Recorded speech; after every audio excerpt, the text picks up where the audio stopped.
peu plus loin, nous faisons la rencontre d'une autre commerçante. Elle fait partie d'une amicale de femmes qui ont décidé d'exploiter ensemble leurs propres champs. En unissant leurs efforts, elles produisent et vendent leurs récoltes tout en se soutenant mutuellement. Je m'appelle Madame Wayan Céline.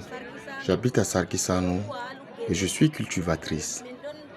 Nous commençons par le défrichage. Ensuite, nous brûlons les herbes mortes. Puis nous labourons et fabriquons les carreaux. Après cela, nous sèmons le foléré, le kelen-kelen, puis les tomates, le folon, le zoum, ainsi que d'autres légumes comme la laitue. Puis, s'ensuivent l'entretien et l'arrosage.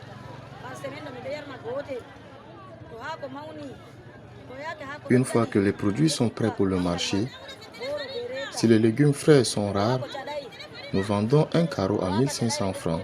Dans le cas contraire, un carreau est vendu à 1200 francs. Lorsque nous vendons au détail au marché, par carreau, nous pouvons avoir un bénéfice de 1500 francs. Nous retirons 500 francs pour le transport. Et le reste est gardé à la maison. Le jour suivant, nous retournons au champ pour récolter 2 à 3 carreaux. Les bénéfices sont épargnés pour nourrir nos enfants et les envoyer à l'école.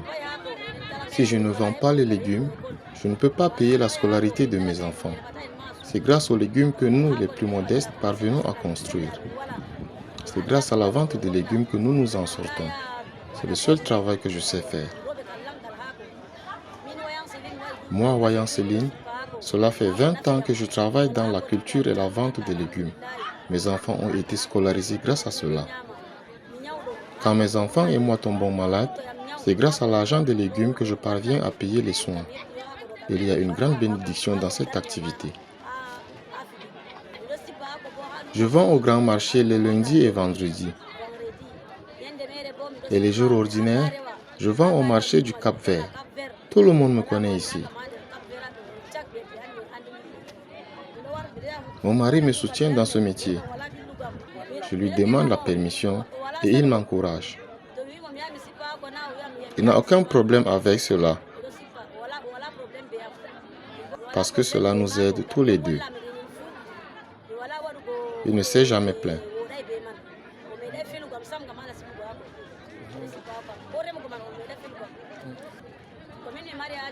Pour finir, je vais m'adresser à ceux qui m'écoutent en ce moment. Nous avons besoin d'aide pour agrandir nos activités.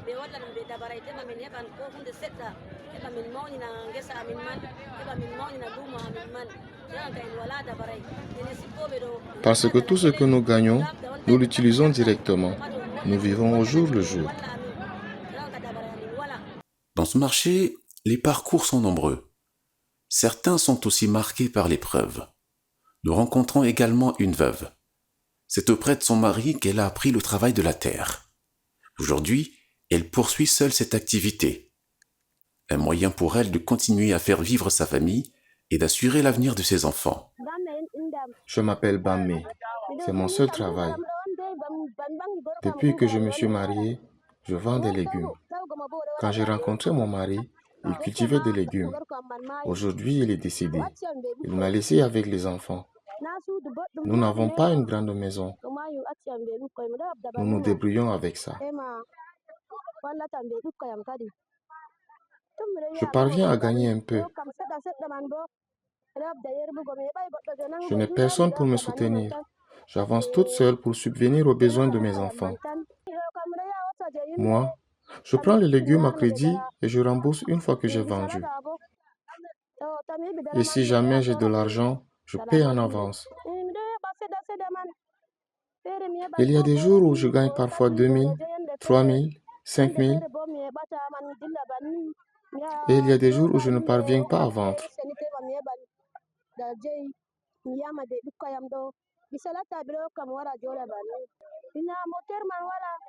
J'ai ma propre parcelle, mais je n'ai pas les moyens de la cultiver. Il me faut une motopompe avec ses accessoires.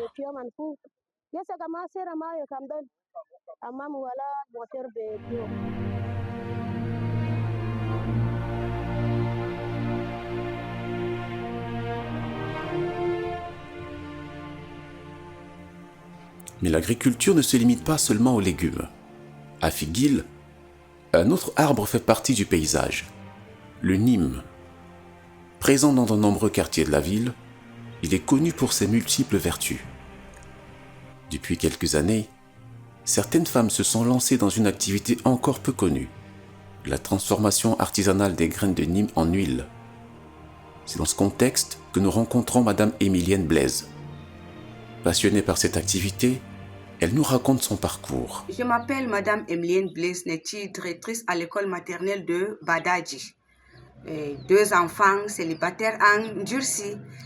Et puis bon, je me bats aussi à côté de mon petit travail que Dieu m'a donné. Je fais aussi l'extraction de l'huile de nimier. Ça m'aide beaucoup. Ça fait déjà 10 ans que je suis déjà dedans. Bon, jusqu'au moment où il y a eu la machine qui est venue un peu nous faciliter les choses. En quelque sorte, c'est la tradition, c'est ma grand-mère qui m'a appris ça. Comme on extrait l'huile du caïlcédra, elle m'a appris comment on extrait aussi l'huile du nimier parce que ça aide beaucoup pour la santé des bébés et pour les petites maladies. Et c'est comme ça que je me suis impliquée dedans jusqu'au moment où j'ai commencé à vendre en grande quantité. Avant de nous montrer les différentes étapes de transformation des graines. Un travail long, souvent physique, mais qui représente aujourd'hui une véritable source de revenus. Les graines du nimier, on ne ramasse pas les graines du nimier n'importe comment. On prend les graines du nimier qui sont déjà mûres, comme par exemple ceux-ci qui sont déjà mûrs, je ramasse. Ça, c'est ceux qu'on n'a pas encore enlevé la peau. Et puis, je trempe dans l'eau. Après avoir trempé dans l'eau, la peau s'y va quitter et puis ça va rester comme ceci. Après avoir trempé dans l'eau, la peau quitte, je mets ceci au soleil. Après avoir mis au soleil, je concasse. Après avoir concassé, voici les graines du nimier concassé. Maintenant, je veux un peu griller les graines du nimier concassé. Après avoir grillé, je mets un peu au soleil. Après avoir mis au soleil, je prends mon mortier, je pile maintenant les graines concassées. Je pile, ça ne sera pas comme la pâte, mais en quelque sorte la poudre. Ça sera la poudre. Après, je vais prendre la pierre. La pierre.